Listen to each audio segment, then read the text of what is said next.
魏婴察觉到魏无羡吐息在背后的气息，蓝忘机一边唤道，一边想要回头看他。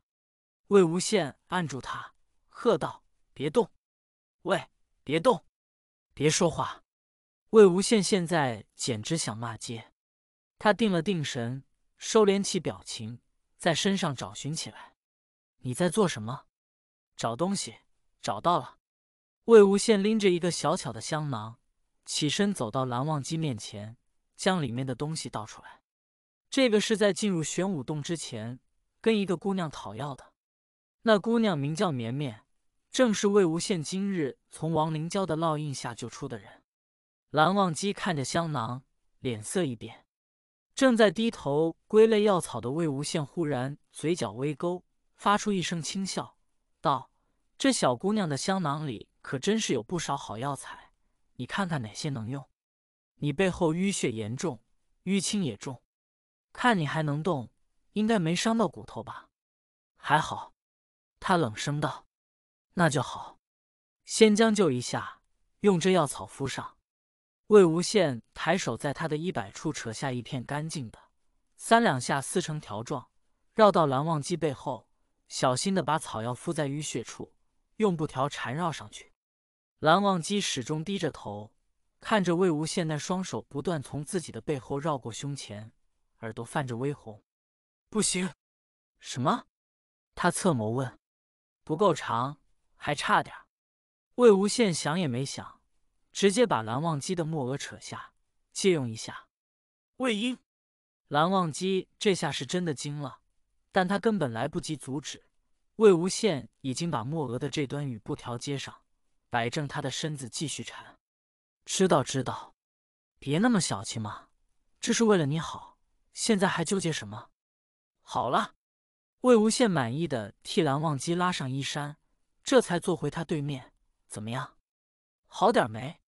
蓝忘机是彻底没了脾气，一把拽过他的手臂，拿起余下的草药敷在他手臂上的伤口处。啊，疼！知道这人是故意喊得这么夸张，方才那么大的动作，他连眉头都没皱。加之现在的蓝忘机心中有气，根本没有手下留情。好过分呐，蓝二公子！我那么温柔的对你，你竟然这么狠，疼死我了！既知疼痛，下次便不要这么莽撞。我魏无羡想喊冤，但又不知从何说起，撇撇嘴，这可不是莽撞。那亡灵礁阴毒，要把铁烙印在人家脸上，一个姑娘家，要是脸上留下那么明显的烙印，或者瞎了眼，多不好啊！再说了，我这不是只划上一道口子吗？很快就会好的。若是留疤呢？男人身上留。魏无羡顿住，吐出口气，又道：“真没事，这种程度的伤口留不了疤。或者你换个角度，我都要了绵绵的香囊，这小东西现在又派上用场，于情于理我也该救一下，全当是回报了呗。你这般想，对方可不一定。”醋味儿真大。魏无羡低笑几声，那按照蓝二公子的意思，我救了绵绵，他能记得我一辈子。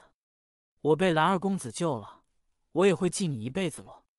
蓝忘机眸子一缩，好半晌才忍着气，默然道：“你若是没有那个意思，便不要随意撩拨人家。你的一言一语不过心，却害得别人心烦意乱。”噗哈哈哈哈哈！蓝湛哪蓝湛，下次呢，你得收敛收敛自己的感官。认知是追上感官了，但怎么还嗨？魏无羡正笑得张狂，嗓子一阵酥痒，不禁咳嗽起来。蓝忘机一惊，赶忙扶住他。初到教化司时，我便想问你，奈何一直没寻得机会。魏婴，你别说嗨话，我耳鸣。魏无羡耳边嗡嗡作响，咳得胸腔一阵阵泛疼。他扒开蓝忘机的手，侧躺在地上，蜷缩着身子，好半天才停止咳嗽。蓝忘机在一旁不知所措。没事，我有点累了。蓝湛，我想睡一会儿。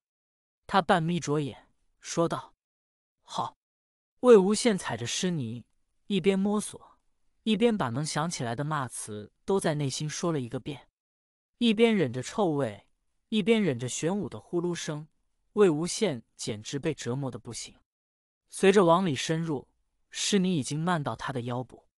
魏无羡无奈至极，只得去解背后的羽箭和烙铁。可旋即，他感到阻力，略微使劲儿，烙铁的前端从尸堆里带出一样东西，发出一声脆响。魏无羡身子一僵，暗骂自己都那般小心了，怎么还是……他不敢动，想继续摸索。这时，四周泛起亮光，淡淡的赤黄色微光投射出魏无羡的影子，也将前方的照亮。一把漆黑的铁剑赫然竖立在魏无羡的面前，而这把剑正斜斜地插在他影子的心脏部位。魏无羡眸子一缩，蓦然打了个寒战，一股子凉意从头浇到脚趾。这东西和他的影子已经是最好的预示，最好的说明。真是该死！最该死的是身后那王八。魏无羡没有回身，他很清楚玄武醒了。他的手从怀里摸出2张符，开始灌入灵力，在玄武张口咆哮的瞬间，猛地甩了出去。咆哮的音波没能给魏无羡的耳膜造成任何不适，可耐不住他口中的臭气。眼看着他咬过来，魏无羡拿着捆好的烙铁往他口里一塞，烙铁顶在玄武的上下颌，阻止他吞咬的动作。给老子去死！他将几捆羽箭统统扎在玄武的软皮处，也不再管其他，撒腿就跑。可到底还是高估了自己现在的身子状况，也低估了玄武的速度。随着他的挣扎和吐息，魏无羡顺着湿泥被吸入玄武口中，当即就要合上。玄武尖利的牙齿咬着他的腿部，魏无羡惨叫一声，甩手丢出最后一张备好的符。随着一声爆破，玄武疼得疯狂甩动，可他不愿松口。操！真他妈是躲不过了吧？魏无羡疼得龇牙咧嘴，再不愿也只得选择牢牢抓住那把铁剑。几乎是顷刻间，耳边传来千万种近乎绝望的哀嚎、哭喊，震耳欲聋，令他四肢百骸都充斥着刺骨的凉意。在玄武松懈的瞬间，魏无羡强撑着意志力把剑卡在兽嘴中，另一只完好的腿根双手奋力使劲儿，这才脱离兽嘴，拖着受伤的腿跌跌撞撞冲了出去。玄武在龟壳内横冲直撞，身子快速往外挤，在魏无羡还没来得及跳下去时，蛇头冲撞着魏无羡，一起从龟壳中钻出。魏无羡本就有内伤，腿部还被玄武咬了，现在身子又被冲撞一波，他感觉内脏都要移了位。跌入潭中的瞬间，他口鼻处不断溢出鲜血。喂！蓝忘机见魏无羡坠落，英字还未出声，就见玄武的蛇头冲出，他只得率先收弦，莫不能让玄武有机会把头伸到潭中。这种僵持持续了数个时辰，蓝忘机的背后伤口鲜血四溢，将衣衫侵染。魏无羡飘在潭中，昏迷不醒；玄武则因弓弦切割入肉，痛苦不堪，相互折磨，直到一方偃旗息鼓。蓝忘机松开弓弦，顾不得手上和后背的伤，扑通跳入潭中，将魏无羡捞起。魏婴，醒醒！魏无羡一动不动，像是没了生气似的。